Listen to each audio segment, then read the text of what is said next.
Memory level of teaching, levels of ടീച്ചിങ്ങിന്റെ ഏറ്റവും base ലെവലാണ് അല്ലെങ്കിൽ ഫസ്റ്റ് ലെവൽ ഓഫ് ടീച്ചിങ് എന്ന് പറയാം. So hi there, welcome to Nisha edu hub. ഇന്ന് മെമ്മറി ലെവൽ ഓഫ് ടീച്ചിങ്ങിനെ കുറിച്ചാണ് ഡിസ്കസ് ചെയ്യുന്നത്.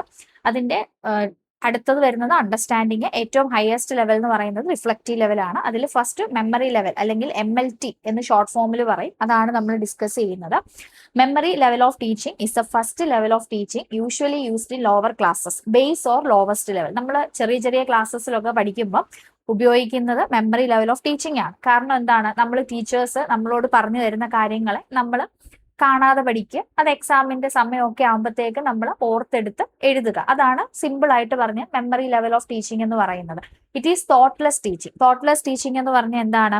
കാണാതെ പഠിക്കുക, കാണാതെ പഠിക്കുന്ന വിവരങ്ങളെ ഓർത്തെടുക്കുക. ഈ ഒരു രണ്ട് കാര്യങ്ങൾക്ക് മാത്രം പ്രയോറിറ്റി കൊടുക്കുക, അല്ലെങ്കിൽ ഊന്നൽ കൊടുക്കുന്ന ഒരു ടൈപ്പ് ലെവൽ ഓഫ് ടീച്ചിങ് ആണ് എന്ത്? Memory level of teaching. അതുകൊണ്ടാണ് അതിനെ തോട്ട്ലെസ് ടീച്ചിങ് എന്ന് പറയുന്നത്. The focus is on memorisation or rote learning. കൂടുതൽ ഫോക്കസ് എന്താണ്? മെമ്മറൈസേഷൻ അല്ലെങ്കിൽ റോട്ടെ ലേണിംഗ്. മെമ്മറൈസേഷൻ എന്ന് പറഞ്ഞാൽ എന്താണ്? മനപ്പാഠമാക്കിയ കാര്യങ്ങളൊക്കെ ഓർത്തെടുക്കുക, അതാണ് റോട്ടെ ലേണിംഗ്. കാണാപ്പാഠം പഠിക്കുകയാണ് അല്ലെ. പണ്ടത്തെ ക്ലാസ്സസിൽ ടീച്ചേഴ്സ് ഇപ്പൊ നമുക്ക് എന്തെങ്കിലുമൊക്കെ പറഞ്ഞു തരും, നമ്മൾ അതിനെക്കുറിച്ചൊന്നും ഡെപ്തിലൊന്നും ചിന്തിക്കേണ്ട കാര്യമില്ല അല്ലെ. അത് ടീച്ചർ പറയുന്ന കാര്യങ്ങൾ നമ്മൾ പഠിക്കുക. നമ്മൾ പിന്നീട് ആവശ്യങ്ങൾ വരുന്ന സമയത്ത് ടെസ്റ്റ് പേപ്പേഴ്സോ അല്ലെങ്കിൽ എക്സാമോ ഒക്കെ വരുന്ന സമയത്ത് നമ്മൾ ആ കാര്യങ്ങളെയൊക്കെ ഓർത്തെടുത്ത് പഠിക്കുക. അപ്പം അതുകൊണ്ടാണ് ഏറ്റവും ലോവസ്റ്റ് ലെവൽ ഓഫ് ടീച്ചിങ് എന്ന് പറയുന്നത്. ബേസ് ആയിട്ടുള്ള ക്ലാസ്സസിലൊക്കെ നമ്മൾ ഈ ഒരു ലെവൽ ഓഫ് ടീച്ചിങ് ആണ് ഫോളോ ചെയ്യുന്നത്. ഇവിടെ ടീച്ചർ സെന്റേർഡ് ആണ്. കാരണം ടീച്ചേഴ്സിനാണ് ഇമ്പോർട്ടൻസ്. കാരണം ടീച്ചർ പറയുന്ന കാര്യങ്ങൾ കുട്ടികൾ പഠിക്കുകയാണ് അല്ലെ. Objective is to impart information or knowledge to the learners. ഇതിന്റെ ഒബ്ജക്റ്റീവ് എന്താണ്? MLTയുടെ ഒബ്ജക്റ്റീവ് എന്താണ്? പഠിക്കുന്ന ലേണേഴ്സിന് അറിവ് പകർന്നു കൊടുക്കുക, ഇൻഫോർമേഷൻ അല്ലെങ്കിൽ നോളജ് കൊടുക്കുക. Information is factual in nature, acquired through mechanical process which helps a learner in cramming the content.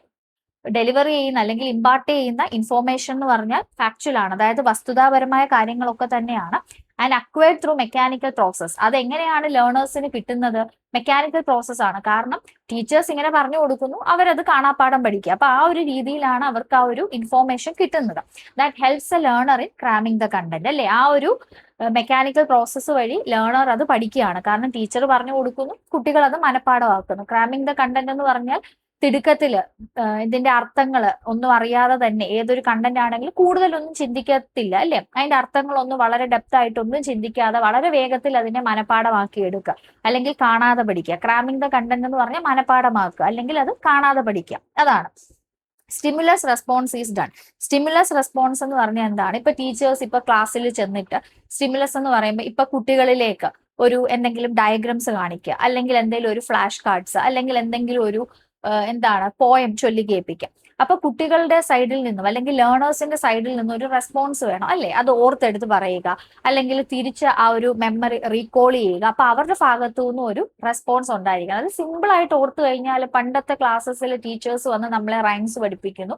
ആ റൈംസ് നമ്മൾ കാണാതെ പഠിച്ചിട്ട് തിരിച്ച് നമ്മളത് ടീച്ചറിനെ ചൊല്ലി കേൾപ്പിക്കുക. വളരെ സിമ്പിൾ ആയിട്ട് ഒരു എക്സാമ്പിൾ പറയുന്നതാണെങ്കിൽ ഈ ഒരു കേസ് നമുക്ക് എടുക്കാം. അതുപോലെ evaluation is done oral and written. Oral type dictations ഒക്കെ നമ്മൾ എന്താണ് എഴുതി, റിട്ടൺ ടെസ്റ്റുകളുണ്ട്. അതുപോലെ ഓറൽ എന്ന് പറയുമ്പോൾ എന്താണ്, നമ്മളോട് ക്വസ്റ്റ്യൻസ് ചോദിക്കാറുണ്ട് അല്ലേ. ഒന്ന് നമ്മൾ പണ്ട് സ്കൂൾ കാലഘട്ടമൊക്കെ ആലോചിച്ച് കഴിഞ്ഞാൽ നമ്മൾക്ക് പെട്ടെന്ന് MLT നമ്മൾക്ക് ഇങ്ങനെ എന്ത് ചെയ്യാൻ പറ്റും, അത് കണക്ട് ചെയ്യാനായിട്ട് സാധിക്കും. അതുപോലെ does not improve intelligence but required for other levels of teaching. ഈ ഒരു MLT എന്ന് പറഞ്ഞാൽ നമ്മുടെ IQ ഒന്നും ഇംപ്രൂവ് ചെയ്യില്ല, പക്ഷെ മറ്റ് രണ്ട് ലെവൽസ് ഓഫ് ടീച്ചിങ് ഉണ്ട്. അതായത് അണ്ടർസ്റ്റാൻഡിംഗ് ലെവൽ ഓഫ് ടീച്ചിങ്ങിനും റിഫ്ലക്റ്റീവ് ലെവൽ ഓഫ് ടീച്ചിങ്ങിനും ഈ ഒരു MLT ആവശ്യമാണ്. അതുപോലെ മെമ്മറി ലെവൽ ഓഫ് ടീച്ചിങ്ങിന്റെ മെയിൻ പ്രപ്പോണന്റ് എന്ന് പറയുന്ന ഹെർബർട്ട് ആണ്. അതും കൂടെ നോട്ട് ചെയ്ത് വെക്കുക. ഇവിടെ ബോൾഡ് ലെറ്റേഴ്സിൽ കൊടുത്തിരിക്കുന്ന കാര്യങ്ങളെല്ലാം തന്നെ നിങ്ങൾ നോട്ട് ചെയ്യണം. ഫസ്റ്റ് ലെവൽ ഓഫ് ടീച്ചിങ് ആണ്, തോട്ട്ലെസ് ടീച്ചിങ് ആണ്.